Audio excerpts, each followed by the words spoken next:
In the quiet depths of the midnight hour, where shadows whisper secrets old, the prophet's voice, a solemn murmur, spoke of a sign, a tale foretold. Isaiah's words, like moonlit echoes, wove a vision through the gloom, of trust and fear, of faith and fate beneath the darkened, starlit loom. In the days of Ahaz, Judah's king, when Rezin of Syria and Pekah, Remaliah's son, came up to wage war against Jerusalem but could not prevail, nor victory won. The house of David trembled, hearts quaked like trees in the forest, swayed by the wind. For threats loomed large and shadows deepened, their courage failed, their strength thinned.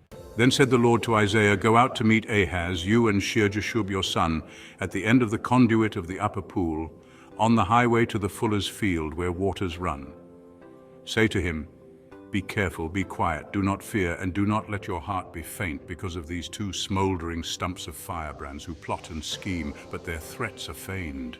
For Syria with Ephraim has devised evil against you, saying, let us go up against Judah and terrify it. Let us conquer it for ourselves, and set up the son of Tabeel as king in its midst, to enthrone their illicit. Thus says the Lord God, it shall not stand, nor shall it come to pass. For the head of Syria is Damascus, and Rezin its prince, his time shall not last. The head of Ephraim is Samaria, and the head of Samaria is Remaliah's son. Within 65 years Ephraim will be shattered, broken, undone. If you will not believe, surely you shall not be established. Thus the warning given, a call to faith, to trust the Lord, to see his promise as hope's beacon risen. Again the Lord spoke to Ahaz, ask a sign of the Lord your God, let it be deep as Sheol or high as heaven's dome. But Ahaz said, I will not ask, I will not put the Lord to the test, though fear gnawed his bones.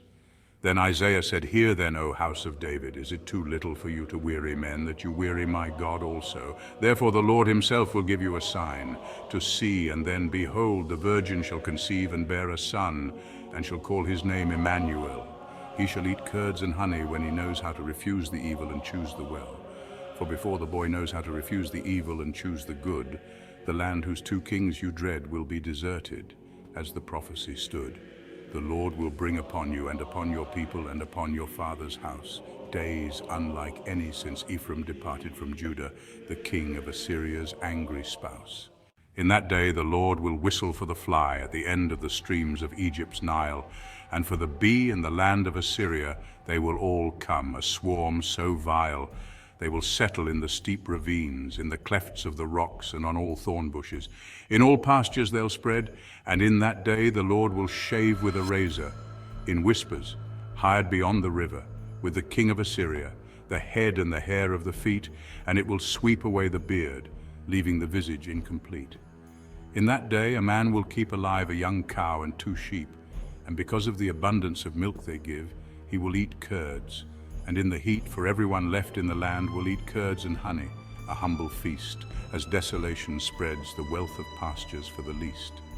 In that day, every place where there used to be 1,000 vines worth 1,000 shekels of silver will become briars and thorns, a tale that binds. With bow and arrows men will come there, for all the land will be briars and thorns. And as for all the hills that used to be hoed with a hoe, their fate is forlorn. You will not come there for fear of briars and thorns, but they will become a place where cattle are let loose and where sheep tread in mournful adorns. Thus spoke Isaiah, the prophet of old, beneath the moon's pale ghostly glow, a tale of faith, of signs and portents, of trust in God through night's shadow. For in his words, both grave and hopeful, a vision of the future shone, a call to faith, to trust the Lord and know his presence, Immanuel, alone. In the cadence of his solemn verses, a tapestry of fate was spun, of kings and kingdoms, fear and faith, beneath the stars till night was done. A message clear to stand unwavering in the light of divine decree, for through the trials and desolation redemption's dawn shall surely be. So in the somber veil of midnight's embrace, where shadows dance in spectral flight, the prophet's voice, a haunting murmur, spoke of warnings in the night. Isaiah's words, like whispered secrets, told of signs and portents grim, of fate entwined with faith's persistence, and trust in God's unfading hymn. The Lord said to me, take a large scroll, and write upon it with a man's pen, Maher-Shalal-Hashbaz, a name of doom, for swiftly comes the plunder's end. I called faithful witnesses to attest, Uriah the priest and Zechariah's son, and I went unto the prophetess, and she conceived and bore a son. Then the Lord said, call his name Maher-shalal-hash-baz, for before the boy knows how to cry, my father or my mother, alas, the wealth of Damascus and the spoil of Samaria will be carried away before the king of Assyria in swift and ruthless array. The Lord spoke again to me with a voice of sorrow and lament.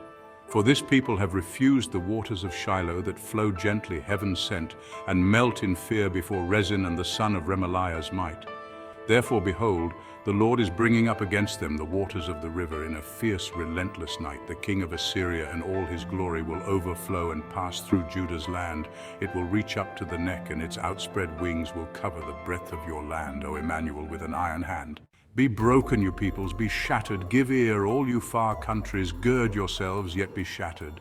Take counsel together, but it will come to naught like fallen leaves. For the Lord spoke thus to me with his strong hand upon me, and warned me not to walk in the way of this people, saying, do not call conspiracy all that this people calls conspiracy, nor fear what they fear, nor be dismayed while straying. But the Lord of hosts, him you shall honor as holy. Let him be your fear, let him be your dread, and he will become a sanctuary, but a stone of offense and a rock of stumbling instead. To both houses of Israel a trap and a snare, to the inhabitants of Jerusalem's gate. Many shall stumble on it, they shall fall and be broken, they shall be snared and captured, bound by fate. Bind up the testimony, seal the teaching among my disciples. I will wait for the Lord, who is hiding his face from the house of Jacob, and I will hope in him despite the discord.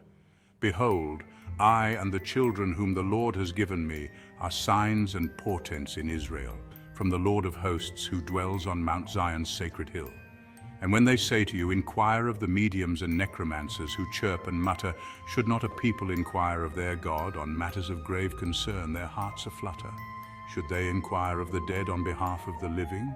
To the teaching and to the testimony. If they will not speak according to this word, it is because they have no dawn, no holy symphony. They will pass through the land greatly distressed and hungry, and when they are hungry they will be enraged, and will speak contemptuously against their king and their God, turning their faces upward in anger's cage.